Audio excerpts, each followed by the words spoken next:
Today, I'll take you on a road that I traveled for almost 6 years when I was implementing and leading this Nepal earthquake housing reconstruction project. This experience of mine taught me, rather reinforced my belief that development is about empathy and not about sympathy. It is letting the impacted people lead rebuilding their lives. Because it restores their self-confidence, it empowers them. And the resilient people of Nepal proved that once again. But let's go back. It was almost noon on Saturday, April 25th, 2015, when Nepal was ravaged by a huge earthquake of 7.8 magnitude. The epicenter and most of the disaster happened in rural areas of 14 districts. Almost 9,000 people lost their lives and over 20,000 were injured. World Bank was quick to move into action as it jointly led the post-disaster needs assessment together with other development partners and approved an IDA financing of $200 million, which eventually became $700 million. Government of Canada, UK's FCDO, and USAID supported the bank operation with a $34 million multi-donor trust fund. The government of Nepal, they established the National Reconstruction Authority, NRA, that implemented the largest ever project in the history of Nepal. There were more than 800,000 houses that were destroyed. Almost 3 million people were rendered shelterless. And if you look at population of Nepal of 3 million, is quite a substantial percentage. World Bank was quick to move into action as it did immediately after earthquake. The bank suggested an owner-driven approach for reconstruction of houses. That meant that people would take responsibility of reconstructing their own houses in 3 phases. Government of Nepal and development partners agreed to the approach.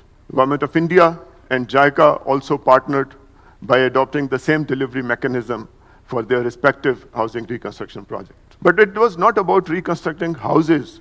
It was about empowering people to rebuild their own homes. It was about restoring societal value system. It was about helping each other and ensuring that nobody is left behind. How did we make it happen? The project established socio-technical assistance teams made up of engineers, social mobilizers, and masons to provide technical assistance. IDA funding was used for technical designs for all the 800,000 housing units, whereas 300,000 units, they also received IDA housing grant.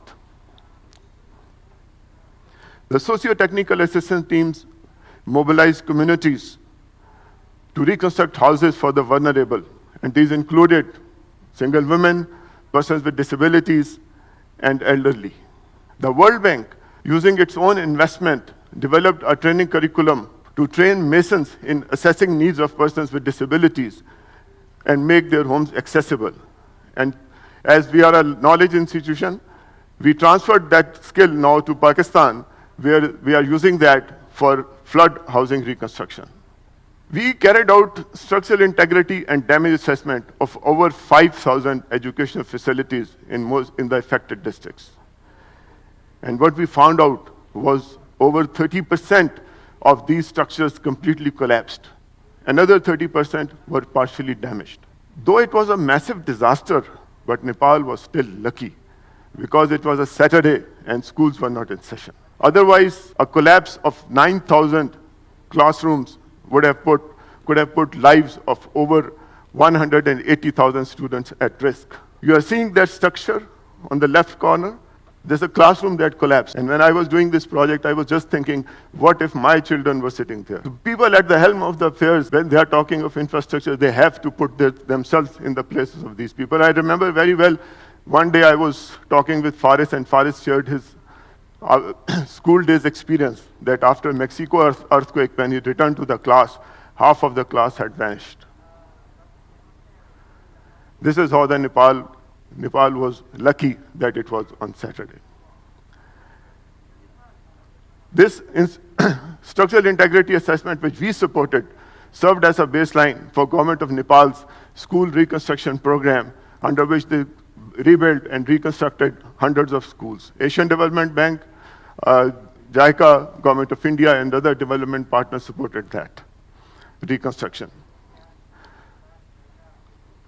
The most important lesson we learned, and we keep on learning, is that we cannot only fix aftermath of a disaster, we have to protect before they occur. We have to ensure that all the schools are retrofitted to face eventual catastrophes. You see, children are the most vulnerable among us. They are most precious. I would like to share this image with you.